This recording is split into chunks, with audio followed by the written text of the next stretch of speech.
नमस्कार साथियों, टीचर नगरी में पधारने पर एक बार फिर से आप सभी का हार्दिक स्वागत है।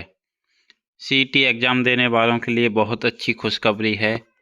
सीएम साहब ने सीईटी क्वालिफाइंग नेचर वालों को बाबा जी का ठुल्लू दिखा दिया है। जी बिल्कुल, सीएम साहब ने साफ साफ शब्दों में मना कर दिया है कि सीईटी क्वालिफाइंग नेचर नहीं हो सकता। आपको सारी खबर बताऊंगा डिटेल से।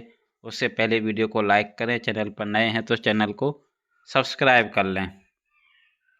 ये खबर आप देख सकते हैं।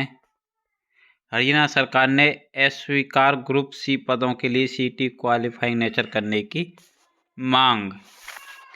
मुख्य सचिव को कोई आपत्ति नहीं थी, लेकिन मुख्यमंत्री कार्यालय ने स्वीकृति नहीं दी, जो कि इनका बहुत उचित निर्णय है, क्योंकि जो जिस चीज़ के लिए बनाई गई है वो उसी तक सीमित रहे तो अच्छी बात है। इन्होंने भीड़ छांटने के लिए सीईटी रखा था।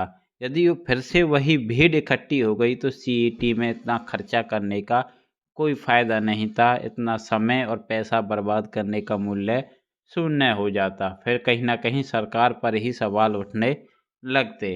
तो इसलिए इन्होंने बिल्कुल सही किया है। सीएम साहब ने कहा है कि सीईटी हर साल होता है। यदि आपका स्कोर कम है तो आप अगले साल इंक्रीज कर सकते हो, उसमें हमें कोई भी आपत्ति नहीं है। और 3 साल तक तुम्हें बार बार फीस देने की भी ज़रूरत नहीं है। प्रत्येक साल सीईटी होगा और आपकी एक बार फीस दी गई फीस 3 साल तक वैलिड रहेगी। उसके अलावा जो सीईटी की वैलिडिटी है वो भी 3 साल तक रहेगी। यदि इस बार आप 4-5 गुने में नहीं आते हो तो आप अगली बार भरकस प्रयास कर सकते हो, बजाय कि आप आंदोलन करने, प्रोटेस्ट करना, फलाना यूट्यूबर्स के चक्कर में आ जाना। उनके कोर्स, उन्हें तो बस इसकी चिंता है यदि भीड़ कम हो गई तो उनके कोर्स बिकने कम हो जाएंगे।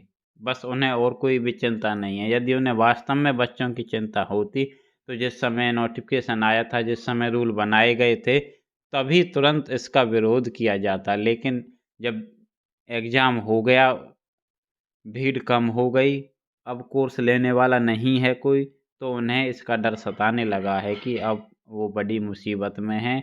यदि क्वालिफाइंग नेचर नहीं हुआ तो उनके पास भीड़ नहीं होगी। इसलिए यूट्यूबर ने मुहिम चला रखी थी, लेकिन सरकार ने साफ साफ मना कर दिया है।